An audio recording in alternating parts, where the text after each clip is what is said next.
Yeah, tell me about like this is not old school stuff. We're just talking fucking like Magic. So all right, Yeah, go. yeah. So like I said, I played the regional championship in Atlanta. Just really, basically, I played one RCQ, the basically the qualifying tournament that gets you the regional Right. championship, which I won it. Like it was kind of a fluke. They put in new Merfolk cards in Modern. I went to go play the new Merfolk cards at the event. I was like, oh, I have nothing to do today, and I won the event. And I was like, oh, well, one, I learned that Merfolk cards are pretty good, which kind of surprised me, and two, like now I had this opportunity to go to the regional championship, which this is the first one. People are still kind of figuring it out, and I need to see like if this is something I still want to pursue because it's Hmm. been 3 years since I was trying to play these pro tours. Uh, back in 2020, 2019. I was qualified for like all of them before the pandemic, and so it's like, do I still want to do this? So I'm like, I'm going to go to the regional championship, and I'm going to do this. But preparing for the tournament, so one, the tournament was Pioneer only. There was no drafting. There was Okay. no So other like form. three decks that are viable, right? Like mono green, red black, and something else.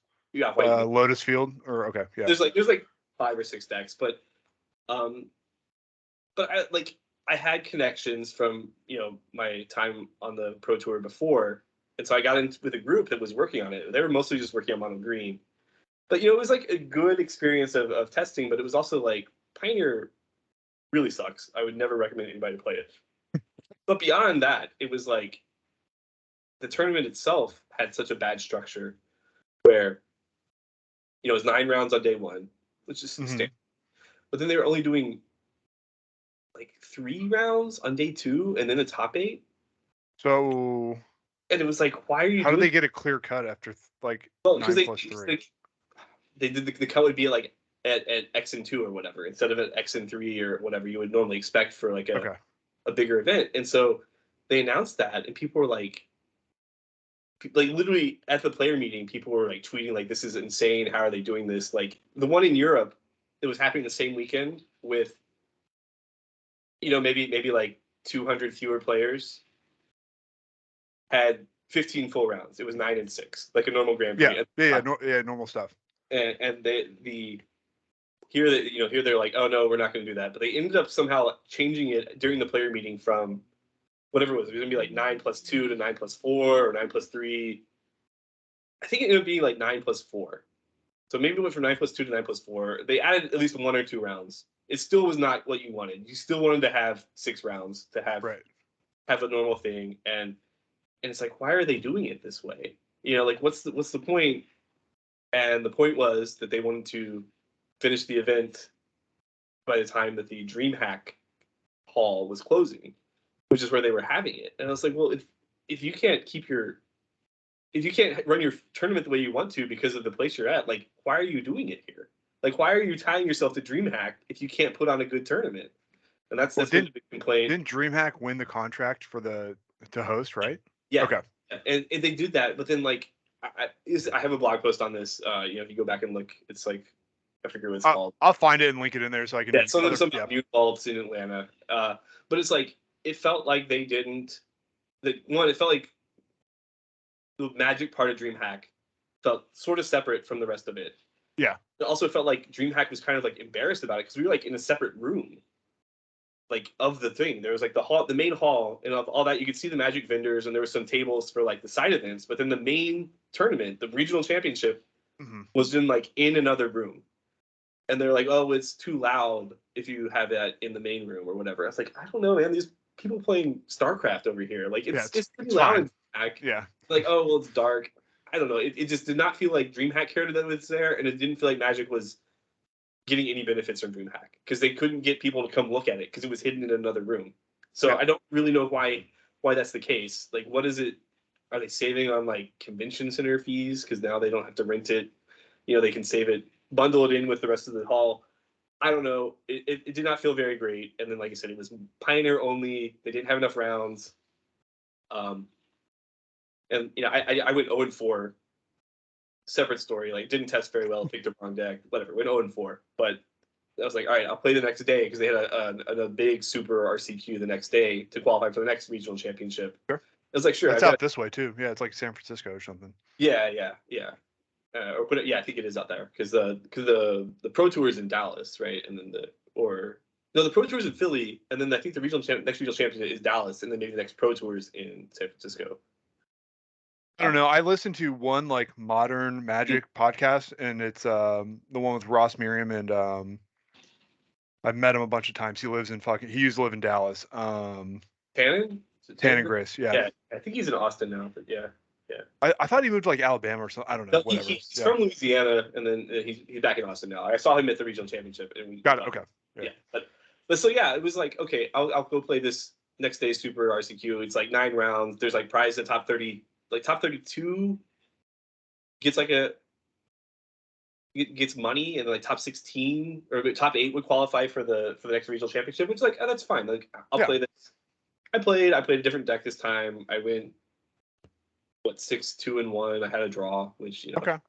and I was like, oh, this was kind of fun. And it's like, okay, like I still like playing these larger tournaments, but like I have no interest in going to my local store to try and qualify for this again. Like I don't want to go play an RCQ at my store. If there was a Grand Prix level event that I could go play, like one of these Super RCQ, Right. I would do that. And so I'm kind of still a wait and see on the current organized play. I liked some parts of it. Most of it seems probably worse, but I think that's to be expected. Like you can't go back to the way things were. Right. I I don't think I'd ever. I won't ever go back to like constructed magic, like real, like modern pioneer standard. But I would draft for fun Yeah, or like semi-serious fun. You know what I mean? But I don't yeah. know, man. I I like can't keep up with the cards. I yeah. can't do it. There's cards too. It's a problem with all of it. It's like nice that oh, I guess you talk about what am I going to buy cards soon. The stuff I am working on is finishing out like my pre-modern stuff. So Yeah, that makes sense. yeah, like I have play set of everything through Urza's Destiny now. I Okay. think there's maybe a few cards I'm missing in like Stronghold. I don't think I have like Slither Queens, but it's like now I got to go through Mask Block and then Invasion Block. And it's like these cards are like super easy to pick up. It's just like when Yep. am I going to sit down there and inventory my stuff and figure out what I need and then place the order. And I'm obviously going to try and like find the cheapest copies and not just click the button to get it all. But that's the stuff I'm working on my collection is getting at least through Scourge play sets done. I just want you to know my collection is those 2 boxes right there. That's it. Yeah, yeah, I do. I know. I'm impressed. Don't get me wrong. yeah. I will say. But this is all I can handle. I can't fit here. Um, this box is just this is all the old school stuff. So Nice. this is Okay. All right. you got your core set, your legends, Raving Knights, Antiquities, Dark, Fallen Empires. That's it. That's all you need. I even keep the revised and the chronicles somewhere else because like in theory I should never have to use that. Hopefully I never have to get a revised card in my deck except for my dual lands, which I guess I can upgrade those.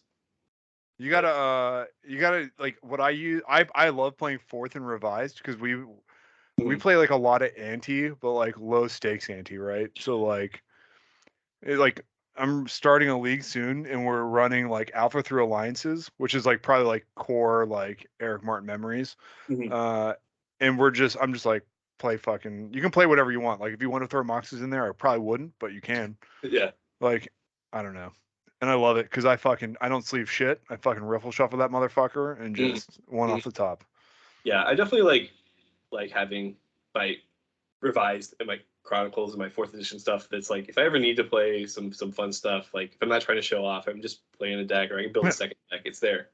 Like I don't want to buy a beta lance. You know what I mean? Yeah, I'm only yeah, gonna use that for one card, one deck. Like not doing it. yeah. I haven't quite gotten to ante yet, but it goes back more to my thing about tournaments is that like ante is like the purest form of playing for stakes, Yeah. and like you want to kind of recreate that in all rounds of the tournament. You want to have something on the line without having the feel bads of losing an ante match, which Yeah, that's like the interesting like how people choose to nerf or like modify anti rules is always interesting to me, right? So the deep spawners, they have like what they call scribble ante. So they modify contract from below to make it so each player adds a card, but you don't lose the cards. You get to write on them.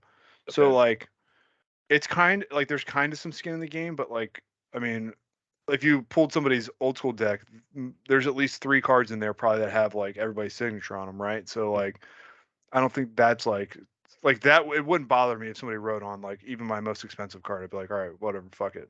Uh, but like losing cards, I think is still the way to play it.